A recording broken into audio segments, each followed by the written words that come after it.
There's been a lot of debate about Echoes of Wisdom's timeline placement before the game released as well as after. Well, this week Nintendo put that debate to bed by officially placing the game on the Zelda timeline. Whenever the timeline gets brought up, there's a flurry of activity in the Zelda community, but today I want to look at whether the timeline really matters in the grand context of the Legend of Zelda series. Well, if you enjoyed the video, then don't forget to hit that subscribe button down below for even more Zelda content here on Triforce Times. Well, this week, Echoes of Wisdom was placed on the official Zelda timeline by Nintendo, confirming theories that it does sit on the Hero is Defeated timeline, and that is the one where Link dies after the events of Ocarina of Time. Before, during and after the release of Echoes of Wisdom, there was much debate about where on the timeline Echoes of Wisdom sat, and it turns out, well, we were all pretty close, as Nintendo placed it between Triforce Heroes and the decline of the Hyrule Kingdom, and that is sometime before the start of the Legend of Zelda on the Nintendo Entertainment System. We've had 21 mainline Zelda games in nearly 40 years of Zelda, and it's definitely worth asking the question, does the Zelda timeline really matter? Well, before we look at that question, let's have a look at some background. So Skyward Sword is the canonical start of the timeline, however Hyrule's creation was actually explained in Ocarina of Time. The Great Deku Tree explains this to us early in the game, saying Din, Nehru and Farore came to the chaos of pre-creation and introduced some stability, and once they successfully created the world, the Golden Goddesses disappeared but left behind the Triforce. The Triforce of Power was made by Din, the Triforce of Wisdom was made by Nehru, and the Triforce of Courage was made by Farore. And the Triforce was then protected by another being called Hylia, who ended up staying in the world. Well, Hylia was doing her job, keeping the Triforce safe, when a demon king named Demise arrived, with an army looking to claim the Triforce for himself. With the help of a hero named Link in the distant past, Hylia gathered her people and sent them to live on a floating island in the sky called Skyloft. Hylia and Link, that's not the Link from Skyward Sword, that is an earlier Link in the manga, defeated Demise, but then Link also died due to his wounds from battle. Well, Hylia leant down to say, "I will ensure that your gentle, heroic spirit will live on eternally. I shall shed my divinity, and the next time we meet I wish to stand before you as a simple human. Whenever the land of Hylia is in danger, we shall be reborn." Well, by leaving her divinity behind, this leads Hylia to be reborn as Skyward Sword's Zelda years and years later. Then at the end of Skyward Sword, Link defeats Demise, but before he dies he's got these very scary words for Link. "You stand as a paragon of your kind, human, though this is not the end.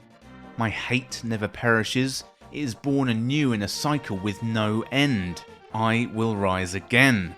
Those like you, those who share the blood of the goddess and the spirit of the hero, they are eternally bound to this curse. An incarnation of my hatred shall ever follow your kind, dooming them to wander a blood-soaked sea of darkness for all time."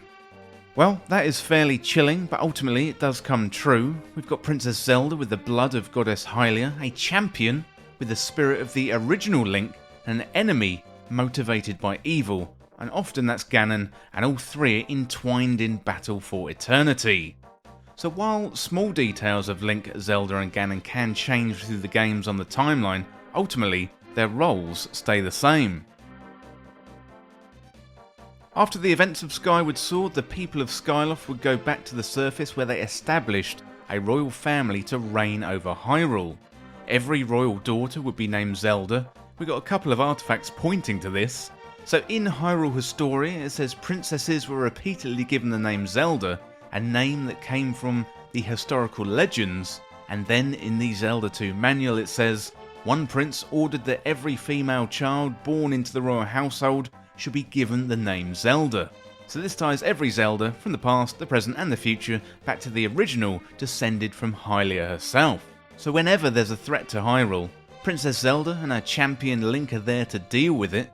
So most games have a version of Zelda and a champion Link who are reincarnations of the original goddess and her champion, and they rise up to take the challenge of evil facing Hyrule at the time. And this all takes place in the story from creating a champion and that is called the Era of Myth. So mythology and creation myths are often a narrative way for people to assign meaning to the world around them, and provide simple answers to quite complex questions. This is true of Hylians in the Zelda series too, so creation myths can often be messy and contradictory, and characters in these stories definitely have contradictory elements, much like the Zelda timeline itself. Well, Nintendo has separated out Breath of the Wild and Tears of the Kingdom onto their own timeline, essentially resetting the timeline into something neater than what we had before. We could look back at everything before Breath of the Wild as a myth, and that could explain the messy nature of the story as a whole, with its branching timelines and contradictory elements. It could explain the multiple branches, and there's no real right and wrong answer here. All timelines could be true, given myths require partial truths, in the end, as long as they tell the story. Most Zelda games tell stories of a great evil showing up, a princess with the blood of the goddess representing the Triforce of Wisdom, her champion with the spirit of the original hero representing the Triforce of Courage, and due to tradition, princesses are going to be named Zelda and the hero is likely to be called Link. Well, having been through all of this, let's have a look at why the timeline doesn't really matter. While the Zelda games have individual nuance, ultimately they are telling and retelling the story of an eternal struggle between good and evil, between Zelda, Link and their battle against evil forces. Over the years the timeline has expanded and evolved, starting off fairly linear with The Legend of Zelda, The Adventures of Link, and also A Link to the Past, and then expanding to all the complexities of the multiple branches after Ocarina of Time. It appears Nintendo is trying to reset the timeline with Breath of the Wild and Tears of the Kingdom on their own separate branch. I'm looking forward to where they're going to go with their next mainline Zelda game in a few years' time. So while the Zelda timeline may not matter, one of the most fun things to do in the Zelda community is debate the timeline, so while I don't think it matters in the context of the games, given Nintendo's prioritization of gameplay over story, I really do enjoy talking about the timeline and the discussion that arises from it.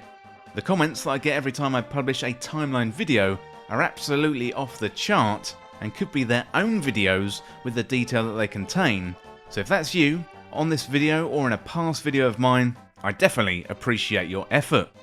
Well, let me know in the comments what you think. What do you think about the Zelda timeline placement of Echoes of Wisdom, and do you think the Zelda timeline really matters?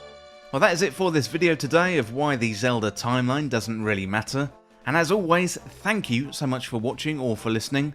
Don't forget to hit that subscribe button down below for even more Zelda content here on Triforce Times. Well, thanks again, I'll see you soon. Well, this video is brought to you by Triforce Times Backstage. This is available through Patreon or YouTube membership, and you're going to get exclusive benefits, plus you'll be able to go above and beyond to support Triforce Times. Free content is core to Triforce Times, and you can continue to enjoy these videos that you know and love. However, if you want to enjoy the benefits like early access, our community Discord, shoutouts in the credits of videos, content polls and exclusive videos, then select the tier that is right for you and join Triforce Times Backstage today. So help me make Triforce Times be even bigger and better, plus you're going to get some added benefits for a small fee every month. Well, thank you for listening, and now it is time to go back to the video.